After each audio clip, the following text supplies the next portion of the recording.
From Los Angeles, California, this is Burncast and I'm the bomb.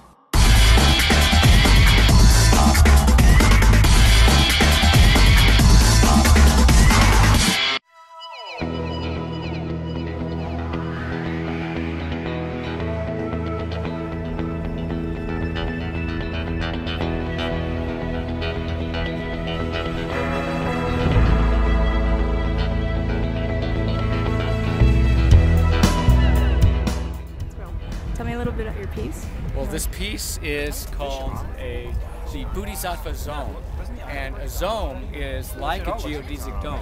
Okay. It's a little different though. It's a different kind of geometry, and it's better than geodesic domes in a lot of ways. Every single length on the edge is the same, and I was able to build this structure out of 16 sheets of plywood using a CNC router.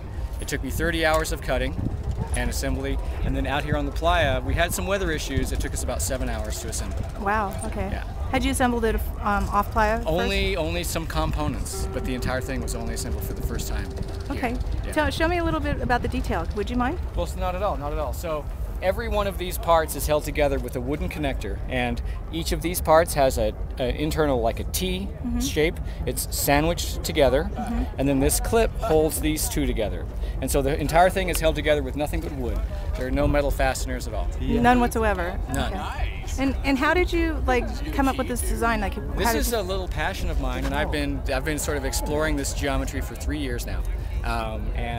This is just the latest iteration of my exploration. When you say this geometry, can you tell me a little bit more about what you mean? Well, this geometry, it's called a zome, and it's a combination of zonohedra and dome. And this zonohedral geometry is really powerful, and I think it's very underappreciated. People do understand geodesic domes, and they also understand the limitations of geodesic domes. This is as yet, unexplored. And I think you can see from this, it's like, and if you go inside and you look, it's a very sort of a spiritual space. Yeah. It's a very sacred space. Yeah, totally. Everybody seems to love it. I mean, I thought maybe I was the only one, but the reception here has proven me otherwise. No, you can feel, you step in and you feel it. Yeah. And I felt that doing it without any, metal fasteners, and we plan to take it apart and bring it back next year with more to it.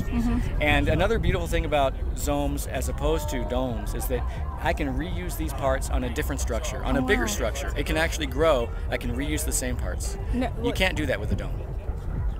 Wow. And how did you fabricate it? Where did you go to sit down and draw this? Well, I use computer software. I use SketchUp, and I have a CNC shop in San Francisco. I do custom work, and so that gave me the skills and the tools that I needed to do it. Okay. Yeah. So here's my question: does first of all, were you aware that cell phones were going to be made available on the playa this year, and that there was actually an iPhone Yeah, app? I see somebody with this. I'm sorry. There was. I only found out that there was any service at all at the last minute. Okay. Yeah. So my question is, do you think technology enhances imagination? I believe absolutely it has the potential to enhance imagination, and if it's used properly, it will, and it does. It can be misused, and it can also be detrimental, but it doesn't have to be. Right on. Thank you very much. Okay, thank you.